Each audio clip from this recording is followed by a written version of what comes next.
केला बेचने वाली चुड़ैल। एक बार की बात है, जादूपुर नाम के एक गांव में करतब दिखाती एक औरत एक रेड्डी के लिए गांव में आती है। आइए आइए मेहरबान कदरदान, खाइए रोहड़ा के ताजे ताजे केले। कभी खाए नहीं होंगे ऐसे केले, पीले पीले केले खाइए। ये कहकर रोहड़ा हाथों में 4 केले लिए उन्हें सर्कल में जोर जोर से हवा में उछालती हुई करतब दिखाती है, जिसे देखकर आसपास के सारे बच्चे अपने अपने मम्मी पापा से उस औरत के पास जाने की जिद करने लग जाते हैं। पापा, ऐसा तो सर्कस में बॉल से होता है ना, ये आंटी तो केले से कर रही है। चलिए ना पापा, देखते हैं। रोहड़ा एक पतली सी तार पर चलती हुई केलों से करतब दिखाती है। आते जाते सभी लोग बाहर रुककर उसके करतब देखते हैं और वाह वाही करते नहीं थकते। जैसे ही एक आदमी पास आकर उसे पैसे देने लग जाता है, तब वो कहती है, अरे नहीं नहीं साहब, मैं करतब तो बच्चों के मन को बहलाने के लिए करती हूँ। धंधा तो मेरा केले का है। पीछे देखो मेरी रिड्डी, जो भी मेरे केले खाएगा मेरी तरह चुस्त दुरुस्त और तंदुरुस्त हो जाएगा। पता चलता है क्या कि मेरी उम्र 55 की है। अरे पर ऐसे ठंड के मौसम में कोई केला क्यों खाएगा? ये ऐसे वैसे केले नहीं है साहब, ये शरीर में गर्मी देते हैं। ठंड को दूर भगाए जो भी रोहिणा के केले खाए। पापा, अगर मुझे केले नहीं मिले तो मैं घर नहीं जाऊंगी। तभी उसके पापा कहते हैं कि बेटा, केले ठंड में कभी गर्मी नहीं देते। ये सब कहने की बातें हैं, सामान बेचने का तरीका है इनका। पर पिंकी नहीं मानती। मैं केले खाऊंगी। पिंकी की जिद के आगे नत्थू हार जाता है और उसे केले खरीद कर दे देता है। पिंकी खुश होकर केले घर ले आकर खाती है। अब मैं भी करतब करूंगी, कितना मजा आएगा। जादुई केले। पिंकी पहला केला खत्म भी नहीं करती कि वो बेहोश हो जाती है। दूसरे केले से एक काला धुआं आता है और रोहड़ा चुड़ैल बनकर बाहर निकल आती है। मेरे भूतिया केले बच्चे न खाए, ऐसा हो ही नहीं सकता। जादूपुर वालों, कब तक बचोगे? आ गई हूं मैं रोहड़ा, जिसका कोई नहीं कर सकता सामना। रोहड़ा पिंकी को गोद में उठाकर काले धुएं में कहीं गायब हो जाती है। शाम के वक्त नत्थू घर लौटता है और पिंकी को घर में ना पाकर उसकी माँ से कहता है, माँ पिंकी कहाँ है? अरे बेटा, उसे तो तू सुबह करतब दिखाने ले गया था ना, फिर कहाँ वापस आए तुम दोनों? मुझे लगा तू उसे अपने साथ मंडी ले गया होगा। हे भगवान, मेरी बच्ची कहाँ गई? मैं उसे घर ही तो छोड़कर गया था माँ।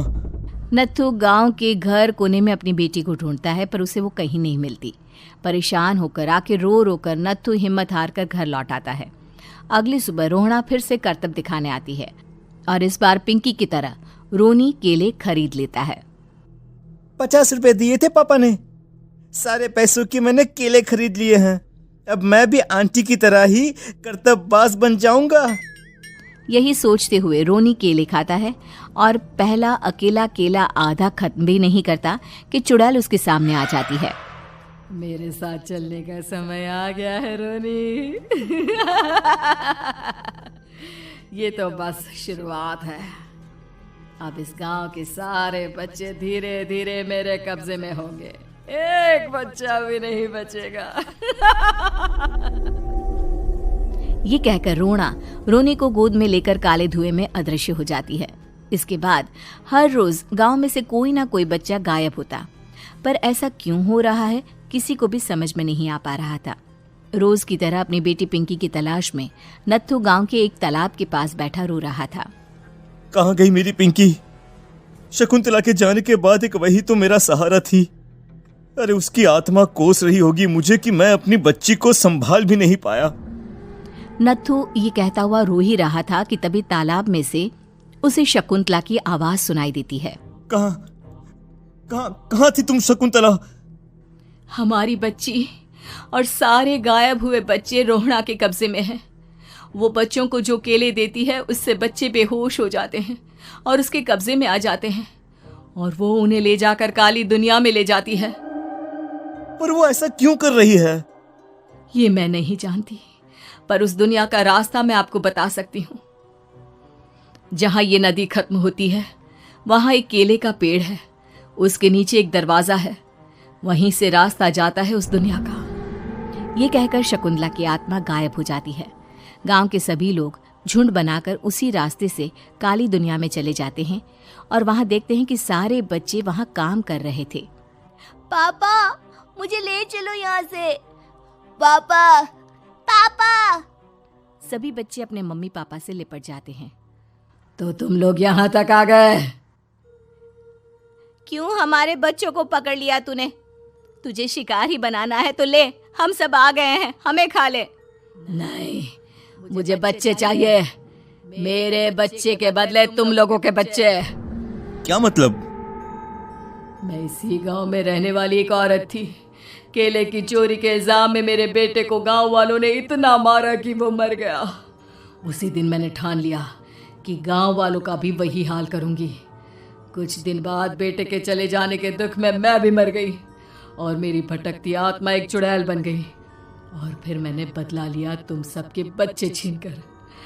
बर्दाश्त नहीं कर पाए ना? सोचो मुझ पर क्या बीती होगी। हमें माफ कर दो रोना। पता नहीं ये किसकी गलती थी, पर हम सभी माफी मांगते हैं। हमारी खुशियां लौटा दो, तुम भी तो एक माँ हो।